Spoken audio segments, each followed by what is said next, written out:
Welcome to our channel APSC study material. आज हम हिंदी का लेसन प्लान 17 डिस्कस करेंगे और हमारा टॉपिक है आत्मनिर्भरता। सबसे पहले हम लेफ्ट हैंड साइड में दिनांक डालेंगे, फिर विषय डालेंगे, उपविषय ये गद्य है तो गद्य डालेंगे, उसके बाद प्रकरण टॉपिक डालेंगे और टॉपिक को हम हमेशा अंडरलाइन करेंगे। इसके बाद नेक्स्ट हम राइट हैंड साइड पे कक्षा, समय और चक्र डालेंगे। इसके बाद सामान्य उद्देश्य सभी लेसन प्लान में सेम ही होते हैं और ये कॉलेज प्रोवाइड करता है। इसके बाद आ जाता है हमारा विशिष्ट उद्देश्य, ये भी आपको कॉलेज की ही साइट से प्रोवाइड होता है। बस आपको ये ध्यान देना है कि यहाँ पे हमने गद्य लिखा है। छात्र गद्य के वाचन में आरोह अवरोह एवं विराम चिन्हों को जान सकेंगे। अगर गद्य है तो गद्य और पद का प्लान है तो पद लिखेंगे। इसके बाद नेक्स्ट आ जाता है हमारा बोधात्मक उद्देश्य। बोधात्मक उद्देश्य में हमने लिखा है कि छात्र आत्मनिर्भरता नामक पाठ के भाव को समझ सकेंगे। जो भी टॉपिक होगा उसे हम लिखेंगे। इसके बाद नेक्स्ट है छात्र आत्मनिर्भरता विषय वस्तु का ज्ञान प्राप्त कर सकेंगे।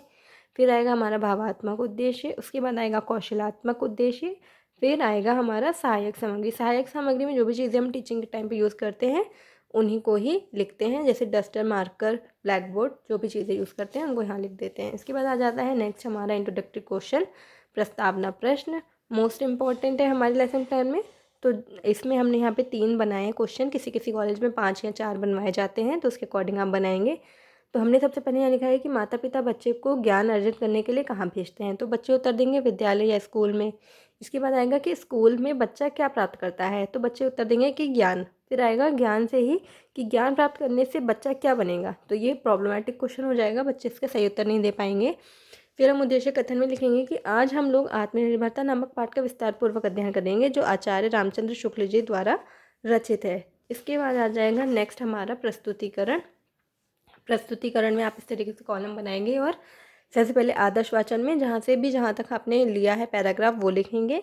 फिर उसमें हम लिखेंगे कि छात्र अध्यापिका उचित लक्ष्य तथा आरोह अवरोह को ध्यान में रखकर गद्यांश का आदर्श वाचन करेगी, क्योंकि गद्य का प्लान है तो हमने यहाँ पे गद्यांश लिखा है। इसके बाद आएगा अनुकरण वाचन। अनुकरण वाचन में हमने लिखा है कि छात्र अध्यापिका उचित लय ताल के साथ विद्यार्थियों से अनुकरण वाचन करवाएगी। उसके बाद आएगा उच्चारण विधि। उच्चारण विधि में जो भी टफ वर्ड्स बच्चे नहीं बोल पाते हैं उनको हम यहाँ लिखेंगे, जैसे हमने यहाँ पे 3 लिखेंगे कि निश्चित, आत्म संस्कार और उच्चाशय। उसके बाद आएगा शब्द अर्थ। शब्द अर्थ में 4 कॉलम बनेंगे, शब्द अर्थ, विधि और स्पष्टीकरण। तो सबसे पहले सब शब्द है हमारा आत्ममर्यादा, उसके बाद अर्थ है अपनी सीमा में रहना, विधि है वाक्य प्रयोग, स्पष्टीकरण बताएंगे कि स्वयं को सदाचार में रखना।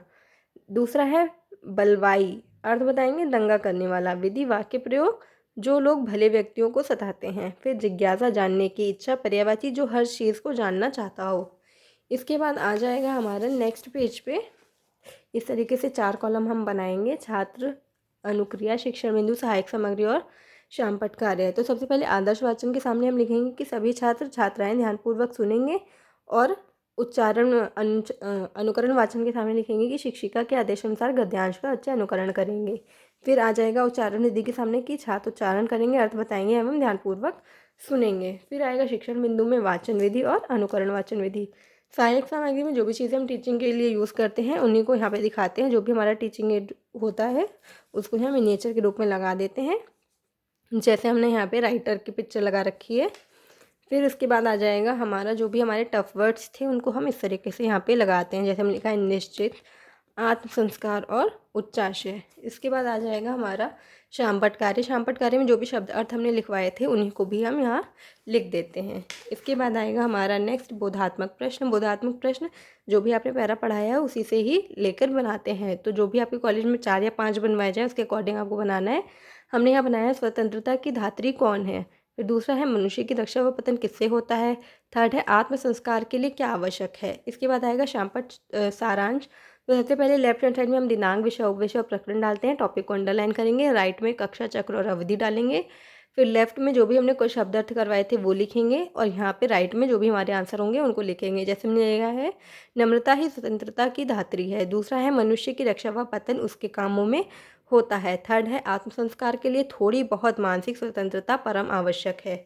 इसके बाद आ जाएगा हमारा नेक्स्ट कक्षा कार्य एवं निरीक्षण। तो इसमें हमने लिखा है कि छात्र अध्यापिका प्रश्नों के उत्तर को उत्तर पुस्तिका में उतारने का निर्देश देकर कक्षा का निरीक्षण करेगी। ठीक है, इसके बाद आएगा हमारा पुनरावृत्ति प्रश्न। पुनरावृत्ति प्रश्न 2-3 तरीके के हो सकते हैं, जैसे हमने यहाँ पे तो फिलहाल लिया है कि पूर्व आत्म लगाकर नए शब्दों की रचना कीजिए, लेकिन आप इसकी जगह पे राइट, रॉन्ग या फिर इन द ब्लैंक्स या मैच द फॉलोइंग्स भी बना सकते हैं। तो जो भी होगा वो यहाँ पे कर सकते हैं। उसके बाद आएगा हमारा गृह कार्य। गृह कार्य में हमने लिखा है नम्रता और दब्बूपन में अंतर लिखकर लाना है। तो यहाँ पे गृह कार्य लिखने के बाद हमारा एक लेसन प्लान कंप्लीट हो जाता है। तो अगर आपको हमारी इस वीडियो से अपना लेसन प्लान बनाने में हेल्प मिले तो हमारे चैनल को लाइक करें, वीडियो को शेयर करें और सब्सक्राइब करें। Thank you.